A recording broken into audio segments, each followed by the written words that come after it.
It's time for today's travel and cruise industry news. With the latest from travel and cruises around the world, here's your host, Chillie Falls. A very happy Monday morning to each and every one of you. Welcome to Monday Travel and Cruise Industry News on this, the 24th day of April, 2023. I'm just a week away from my next great adventure on the Norwegian Joy. We sail on the 1st of May. That, of course, is a hosted solo cruise. Mr. Bucket List and I will be hosting the cruise. We don't have a huge group, but looks like a pretty good group. They've been active so far. So I'm looking forward to that. Justin and I will be doing a live stream on Friday evening at 7 o'clock for the upcoming cruise. We invite everybody that's on that cruise to stop in, whether you're with our group or not. If you just like to stop in and say hi or meet some of us or see some names that you'll be sailing with, come on, that's fine. Some of you might want to just hop in, and at some point in time you might be interested in a hosted solo cruise. You can let us know that as well. And, just if you're just interested in the cruise industry and having a little fun, that will happen too. So join us at 7 o'clock Friday night for our little live stream on our upcoming Norwegian Joy cruise and other things. Hot Air Tom did send us some proof that he's back in the world. They landed in Miami on the Escape. There were no hurry to get off the ship, so they sat and enjoyed the balcony for a while in Miami. And then Hot Air Tom had failed to send us pictures from inside the train, so he's had to correct that. And this, of course, is the new train that's I think maybe it's now open to Orlando. Not sure about that. Hot Air Tom, I think, got it in West Palm. Me and Cindy wrote it down. And that, of course, is Cindy waving to us, and Hot Air Tom's follically challenged head sticking up in the middle of the picture. That's Hot Air Tom and Cindy. And our friend Blaine, remember, Blaine? Blaine hurt his back. You just can't spend a whole lot of time walking around with a whale on your back without it screwing your back up. That's a pretty good looking salad. That's from Elon Location down there in Cozumel. Whipped up a little salad for dinner one night. She's vegan. Which, I don't hold that against her. But, man, that looks pretty good to me. So, I would have eaten it. That's Elizabeth on Location. All right. If you are listening via the podcast, you're always welcome here. You can access the podcast via my blog, which is accessadventure.net. Usually within about 15 minutes of the end of the show, I'll get it posted. Or wherever you get your podcast, to search for Travel and Cruise Industry News. And we pop up. If you're listening to the podcast and ever want to hop over to the video feed for any reason to see pictures or clips or something that I might be using on that day's show, there's always a link in the description to do just that. And as always, folks, if you haven't already done so, we appreciate the thumbs up. That helps the channel out a lot. If you have not subscribed, please consider doing so. I never can understand what YouTube does. We got over 3,500 over the weekend, and we're back down under 3,500 today. So I guess they kicked some people out or something. Who knows? Today, folks, is National Pigs in the Blanket Day. Some people may not know what they are, but they're the little sausage thingies, and you wrap some biscuit around them or something and bake them. I don't know how you do it. Pigs in a blanket. They're little snacky things, hors d'oeuvres. They're all right. I probably won't do that today, but yeah, they're not too bad. All right, today's top story, folks, has to do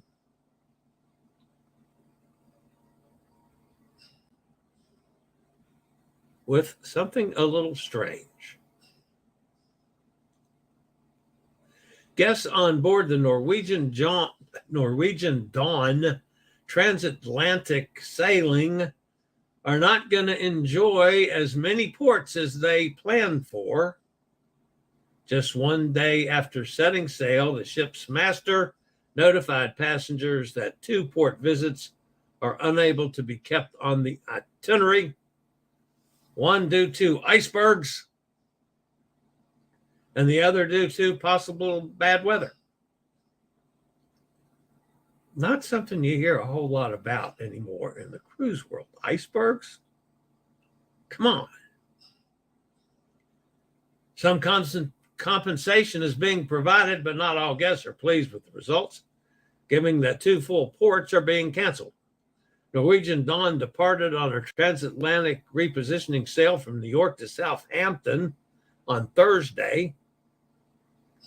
On Friday, they got letters in the staterooms notifying them that 2 upcoming ports were being canceled, St. Pierre and Miquelon. I think I said that right. As well as St. John's, Newfoundland. Both ports are northeast of New York along the route to Iceland, but are currently posing hazardous conditions for visiting cruise ships. So I did some research on this this morning. You know, St. Pierre and Miquelon they were supposed to be there yesterday and supposed to be in St. John's, Newfoundland today. The 2 ports have called. They're about 260 miles apart in sailing distance. But whether the area was expecting showers and strong winds today, could be higher than the 20 miles an hour that was predicted. Continuous are conditions that can make docking or tendering dangerous. So that might have played a part in it. The other thing, when I did the research on this, folks, look at the size of that iceberg. These are icebergs that traditionally are around Newfoundland all the time. People travel to Newfoundland just to see the damn icebergs floating by. I guess I've been in a cave. I had no idea. I mean, you know, everybody knows the story of the iceberg and the Titanic. But man, I didn't know they were out there. You know, this was a thing. So, but they canceled the ports of call because of threats from icebergs. I didn't make that up, folks. Honest, I didn't. You might remember the last time a Norwegian ship got involved with an iceberg was up in Alaska 2 years ago. That's the sun. And it hit an iceberg. It screwed up the bottom of the boat and poked holes in it. They had to cancel not only that cruise, but like 3 other cruises while they were repairing the boat from an iceberg. Oh, in Alaska, you might expect something like that. That's also one of the reasons that quite often cruise ships today don't go into the areas where the icebergs, there might be icebergs at all in the water coming off the glaciers. That happened to me when I was up there last summer. We got so far up to see the glacier and they had to turn the boat around and get the hell out of there so the icebergs didn't attack the boat. So those kind of things can happen. And I'm not making any statements about the political correctness of climate warming, any of those things, folks. I'm just reporting a story that they've canceled 2 ports of call because of weather and icebergs. All right, this was a pretty cool story. And again, this was over my head. See that?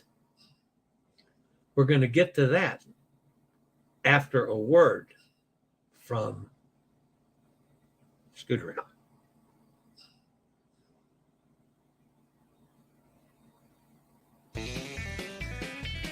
Do you have a bad back, bad hips, bad knees, or any other mobility issues?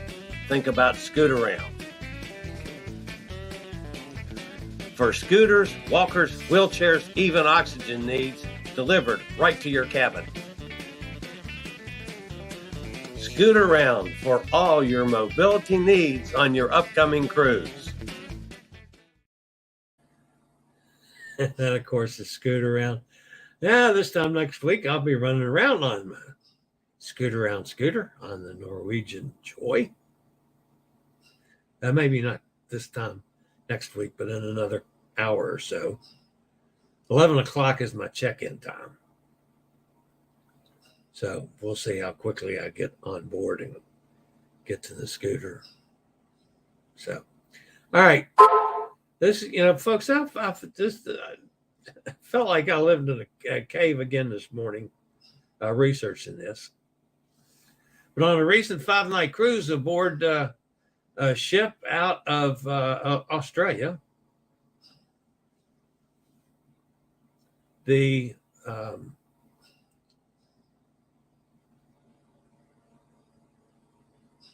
ship docked off or sat off of Exmouth in Western Australia, offering unparalleled views of an eclipse on April the 20th. This was a once-in-a-lifetime hybrid solar eclipse that tracked over the northwest Cape of Western Australia, including Exmouth. The ship was the Pacific Explorer. It was perfectly positioned to observe the first hybrid solar eclipse visible in Australia in 1,000 years. Known as the King of Eclipses, guests on board the ship were able to observe the sun, the moon, and the earth all aligning in a rare astronomical phenomenon. Thousands of passengers, including crew, gathered on the open deck to witness the rare solar eclipse, which took about 3 hours from when it started to finish. And actually, the eclipse itself was like 62 seconds. If you sneezed real hard, you missed it. People from all over the world were drawn to this voyage to witness this extraordinary event. P&O Australia partnered with the Astronomical Society of Australia and Dr. Rebecca Allen to provide an unforgettable and educational experience for all guests. Quite frankly, folks, I thought eclipses were all the same. Well, solar eclipses. They're not. So, all right, we'll be back with the last news. Don't go away. After a quick word from one of our network sponsors. All right, the next news story, folks, has to do with the Norwegian Breakaway. The Norwegian Cruise Line has canceled the 2025 transatlantic crossing. According to a letter sent out to book guests, the sailing, which was scheduled to depart February 7th, 2025, is no longer going ahead. The cancellation is a result of a location change for the ship's upcoming technical maintenance, Norwegian explained. We sincerely apologize for any inconvenience this may cause, Norwegian said in a statement sent to the guests. Effective guests will receive a full monetary refund, I would hope so, of the fare paid in the form of payment provided at the time of the reservation. No further action is required from the passengers, and the refunds will automatically be processed within 30 days. Those who paid via previously issued future cruise credits will have 100% of the future cruise credit automatically reapplied to their Latitudes account. Norwegian Cruise Line is also offering a further 10% discount for the affected guests, issued in the form of a future cruise credit for future voyages. Credit may be used and applied towards any published sailing through December 31st of 2025. So my question from this, and again, the research that I've been carried out, of course, Norwegian doesn't respond to questions in any timely fashion. So the transatlantic was going to go from, west to east, going to Europe. They're canceling that out. They're sending the boat to a different place for the dry dock. Okay, I understand all that. What about the cruises that's scheduled after that, the whole season that's supposed to be in Europe, following the dry dock?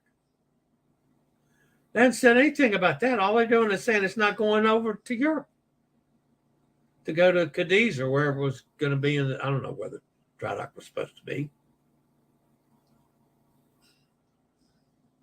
So it's not going across because of their change of location. Well, what are they doing with the rest of the cruises? Are they just moving the transatlantic for the period of the dry dock, and then they're going to sail across? Come on, Norwegian, you need to clarify that a little bit to me. But that's not near as bad as this one.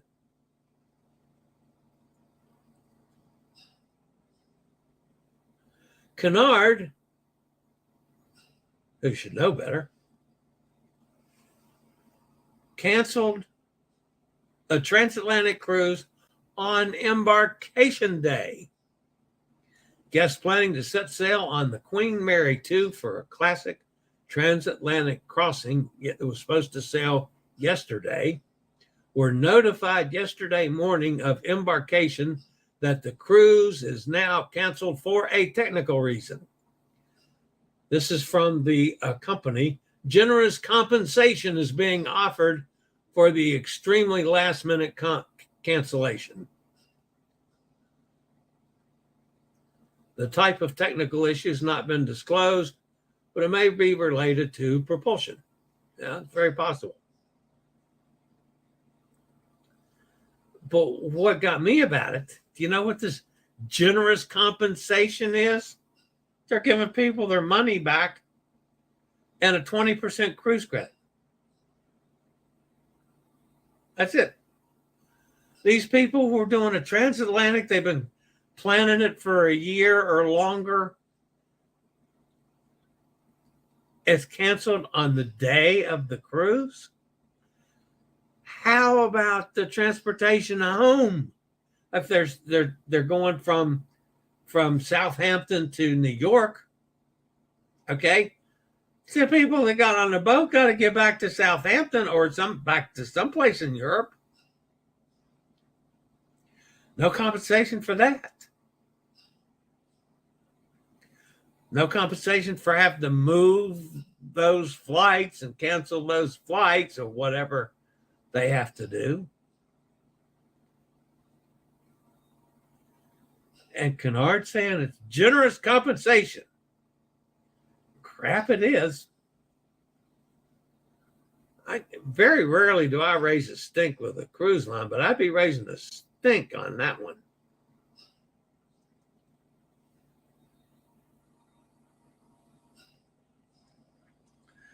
All right, it's not often that you get two big name people in the same resort, but two golf legends will have golf courses at Jack's Bay on Eleuthera in the Bahamas.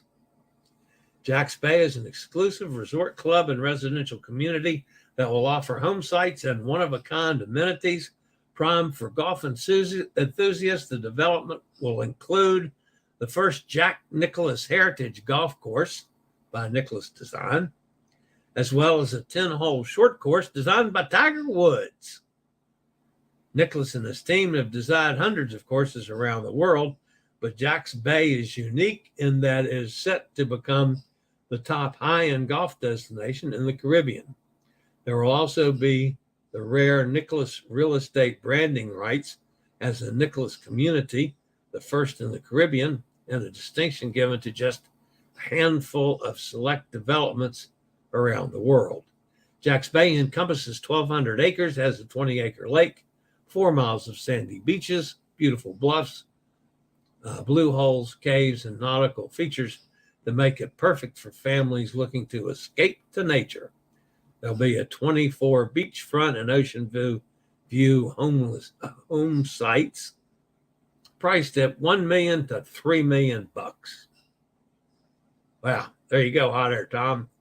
That's a place for you to go build a little shack for your retirement.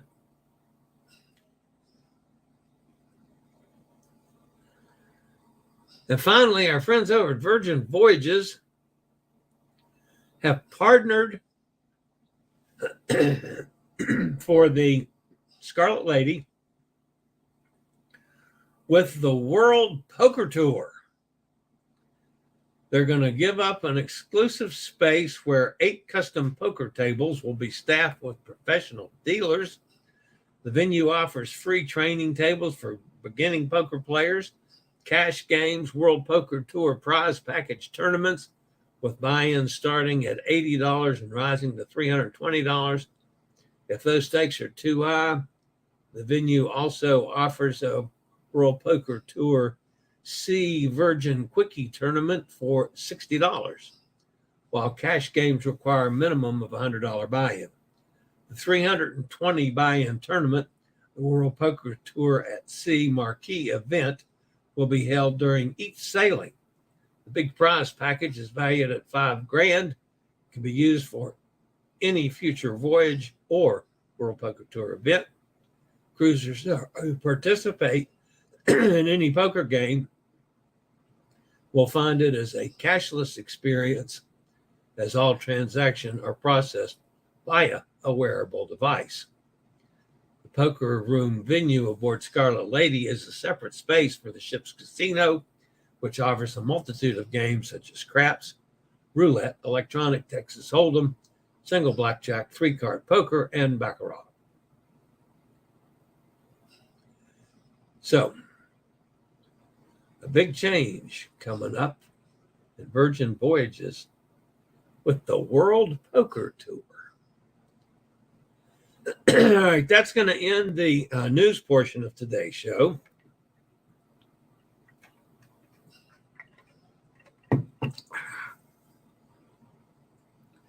Let's jump over and see who's in the poker room. In the chat room today. Mike's with us. Hi, Mike. Amy's here. Good morning, Amy. Katie's with us. Dennis is here. Good morning, Dennis. Amy says last summer we missed a port in Greenland and part of Iceland due to a combination of icebergs and fog. Steve's with us. Hey, Steve. Following standard French pronunciation, Saint Miquelon, as in bone. Miquelon.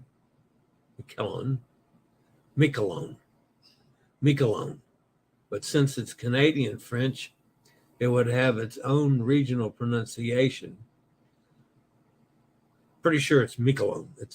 I know the first syllable has all the emphasis. Miquelon. Anyway, I tried, Dennis.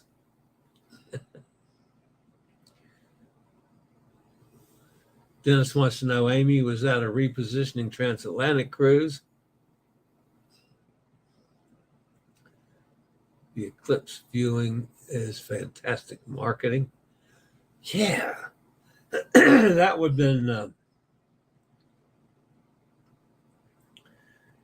have been extreme. And apparently that the cruise was sold out. P&O did a good job with that. So, yeah, that's pretty awesome. Why haven't they canceled the following return crossing from New York? Yeah, that's what I asked too, Dennis. These things don't make any sense to somebody that's sailed a little bit. You know, it's just, and then if they're going to have to come out with another story on the same thing, why don't you just do it all at once? I don't like the way the cruise line handles any of this. One, I think it's ridiculous that they don't have their act together and they're planning better than them. This is a burden for passengers with dogs or cats or unable to fly, as the other transatlantic crossings are all eastbound, repositioned for the summer European cruise season. Yeah.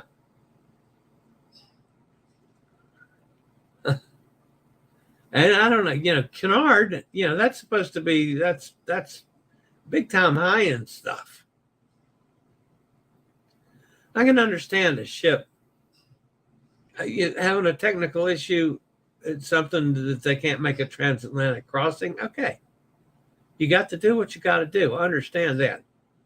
But don't try to cover it over saying how generous you've been when you're giving back crap to the people and not covering their expenses that you have caused. I would be seeking passage on a cargo ship. Yeah, I would too.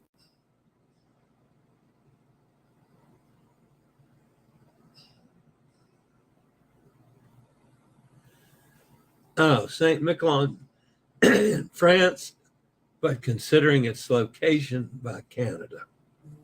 Okay. All right, guys, that's going to wrap me up for today. It's going to be a busy week this week. I've got a lot to do to get ready for leaving out of here at a little after midnight on Sunday morning, because I've got to be over in Richmond. It's about a 2.5 hour drive. And I've got a 6:20 flight, so I need to be there by like 4:20. So it'll be a very early morning for me. And I don't know what I'm going to do for the show next Monday. I'm planning on doing it, but we'll see. Dennis says, so excited for the next cruise. Me too. I get back in the swing of things. They've got a nice little group that's going on this.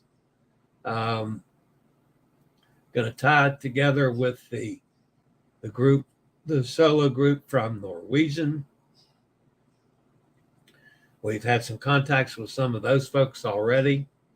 This is going to be a fun time, fun cruise, and we're doing a lot. And I'm finding I'm doing some research on my own about excursions for the disabled, and I'm finding some. I'm finding some that the cruise lines obviously don't know about.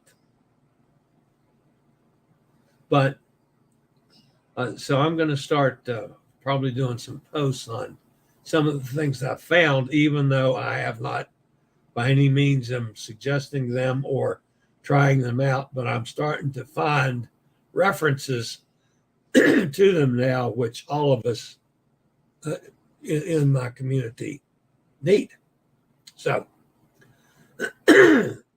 first evening in Miami, go to Lincoln Road. Nikki's with us. Hi, Nikki. All right, guys, that's going to wrap me up for today. I'll see everybody back here tomorrow morning for travel and cruise industry news. As always, guys, stay safe, stay healthy, think about cruising, And hopefully one day soon we'll all get together on the high seas. This is the old fat travel guy. See you tomorrow. I regularly post videos on all facets of the travel and cruise industry. So if you like to keep up with the latest in cruise ships, ports of call, cruises themselves, Chillie chats, and travel and cruise industry news, just hit the little subscribe button in the lower right-hand corner. Hit the bell notification so you'll be notified when a new video is up or we go live.